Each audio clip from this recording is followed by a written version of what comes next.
Innama bu'itsu liutammima makarimal akhlak.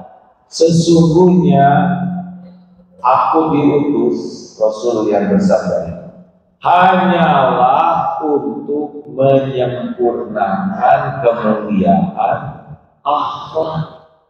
Nabi Muhammad berjuang siang malam, bersimbah air mata, keringat, darah, semata-mata agar umat manusia ini berakhlakul karimah.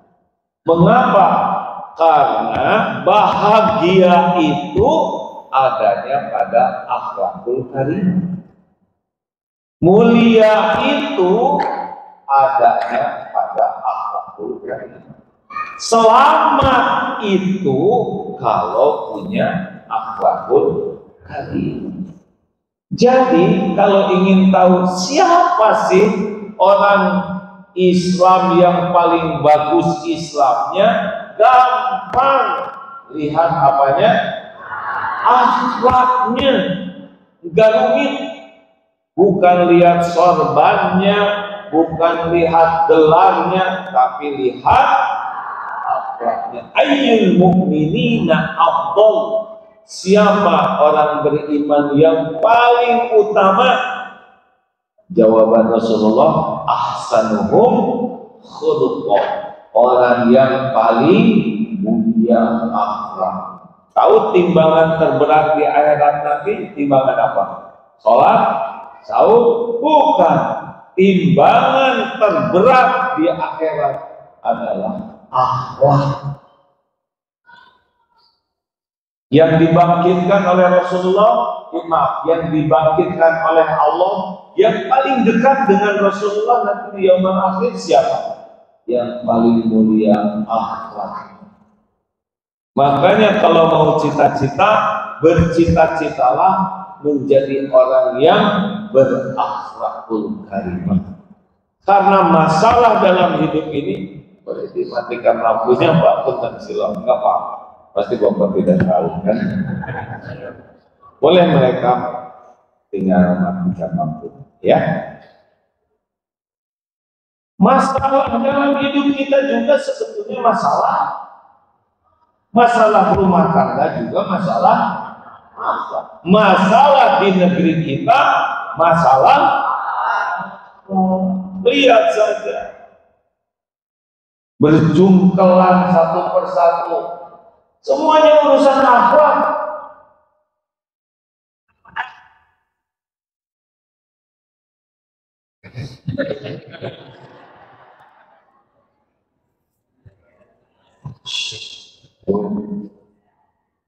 Kalau punya mantu, misal ibu punya mantu, maukah mantunya cakep? Udah cakep, pinter mau? Udah cakep, pinter, banyak uangnya mau, tapi akhlaknya bejat.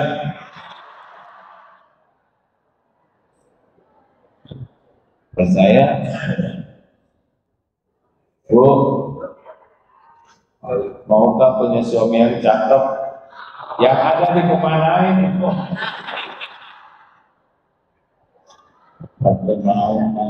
Makanya tadi bukan suami tapi mantu. Karena kalau suami ya harus terima apa yang ada. Tapi saya itu ingin suami saya itu ganteng, baik, pintar, banyak uangnya, soleh. Masalahnya kan yang seperti itu udah mau sama ibu, terima yang ada.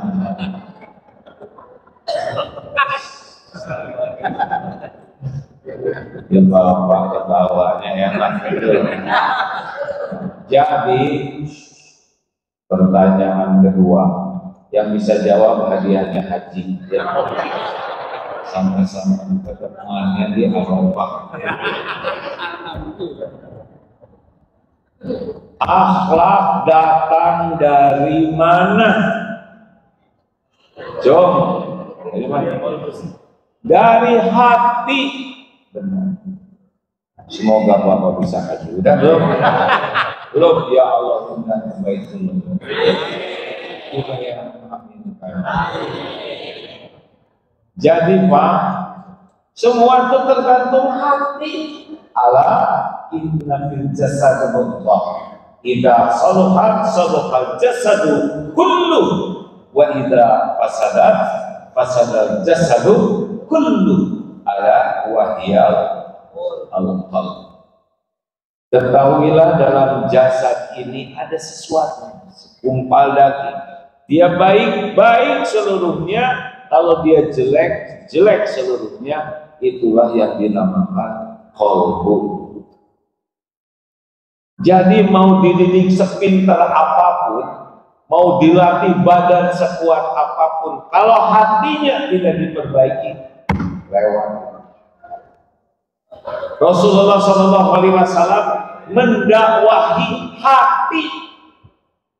Ingat baik-baik ini, Rasulullah itu targetnya hati umatnya, hati sahabatnya, hati berubah seluruhnya. Hati-hati dengan hati, maka harus jagalah hati, jangan mau masa lalu itu ya. Masih ingat sudah ibu, jangan rewel ya. Semua orang ada episodenya masing-masing. Yang paling penting semuanya jadi bersih hati. Hati dibagi 3. Satu namanya qalbun mayyit, orang yang hatinya mati. Kalau orang hatinya mati, jasadnya manusia, kelakuannya bisa lebih parah dari binatang. Sudah tidak ada kasih sayang, yang ada memuaskan nafsu. Jahatnya tuh bisa lebih jahat dari hewan. Hewan berbuat buruk karena insting saja, tapi manusia yang hatinya mati berbuat buruk pakai akalnya. Tuh lihat sekarang bagaimana Israel membunuhi begitu banyak. Begitulah orang yang hatinya mati, tidak ada lagi hati nurani.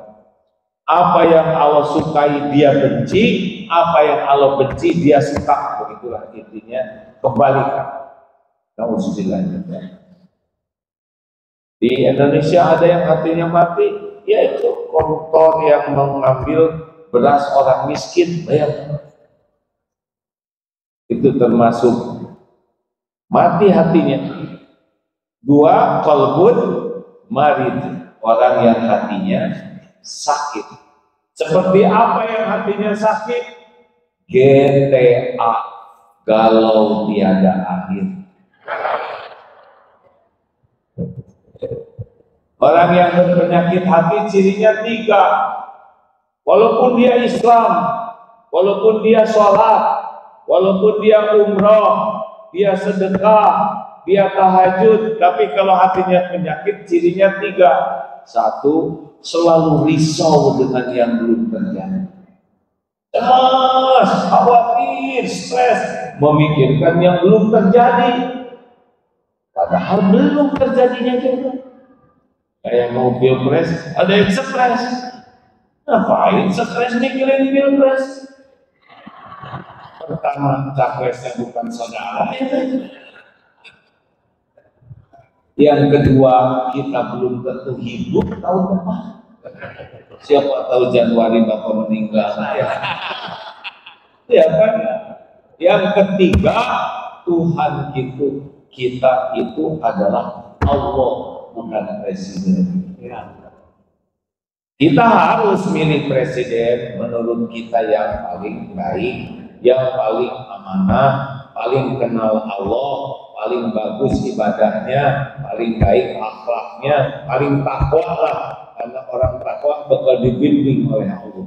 Kalau orang tidak takwa, siapa yang bimbing?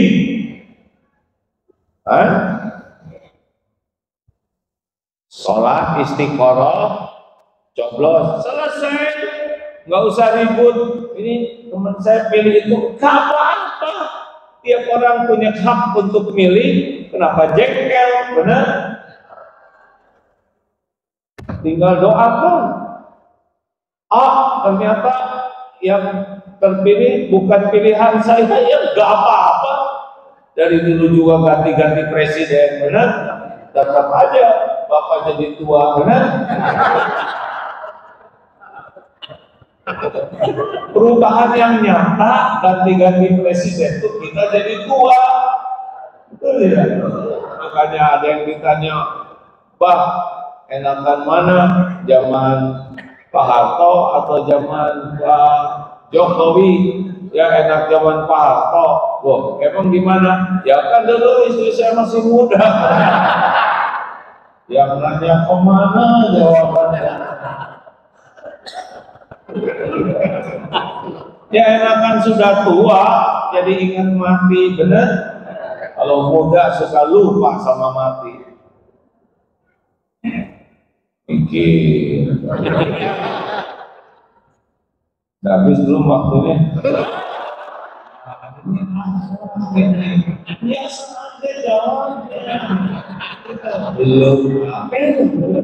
Juga belum. Karena akhlak itu namanya respon spontan. Ini lagi begini tuh nggak kelihatan akhlak yang asli, terutama yang depan ini lagi soleh-solehnya nih. Tapi kalau ada sesuatu, nah respon spontan kita itu menunjukkan akhlak kita. Iya, kayak ditanya barusan, kan sederhana pertanyaannya. Waktunya sudah belum, siapa yang berhenti? Ini tes pertama aja, udah ketahuan ya akhlaknya, emosionalnya. Emang harusnya bagaimana? Jawab sederhana. Sudah habis belum waktunya? Belum.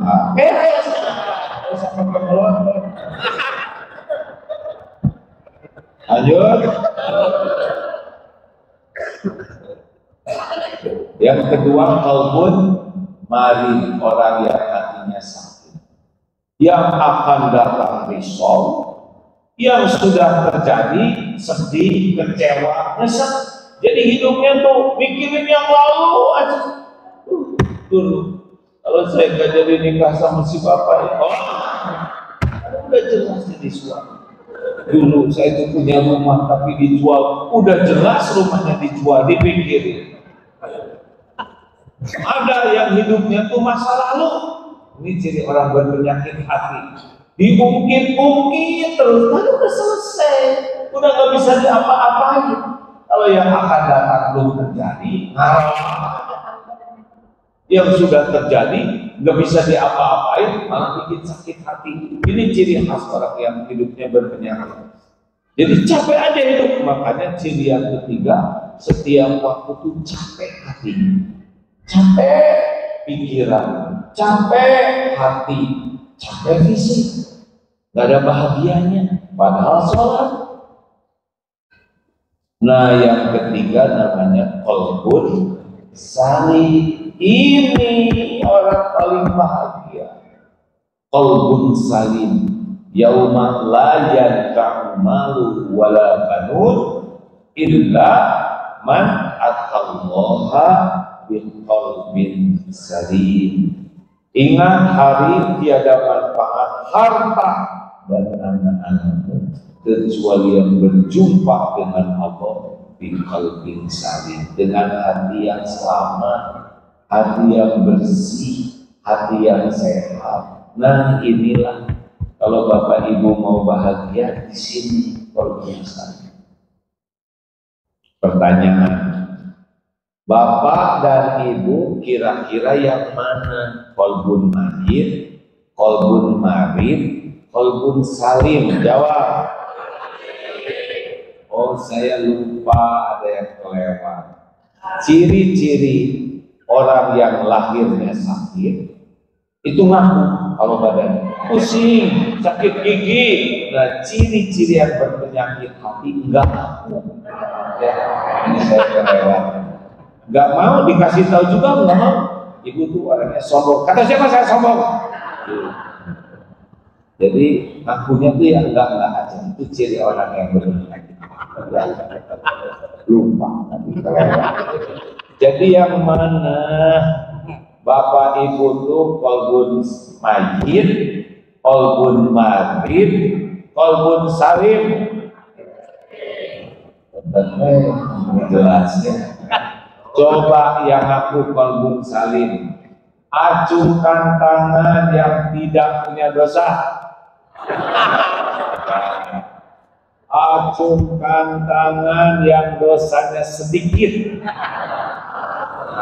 Ada yang ngacung? Acungkan tangan yang dosanya sedang. Ada yang ngacung?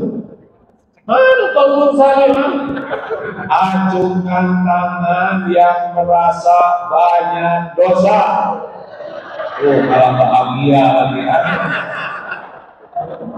udah banyak dosa, senang lagi. Ada bukannya sedih. Ini qalbun marid mendekati air tahu. Udah dibilangin ciri orang yang berpenyakit hati itu nggak ngaku. Ampun, masalah nih majelis ini. Kalau AA yang mana? Udah pasti saya sih qalbun marid. Banyak penyakit hati, ada ujub, ada ria, ada sombong, ada dengki, banyak. Tapi ingin punya qalbun salim dan belajar serta berusaha dan minta kepada Allah qalban salim, ingin punya qalbun salim. Gitu, jangan ngaku-ngaku. Boleh nunduk.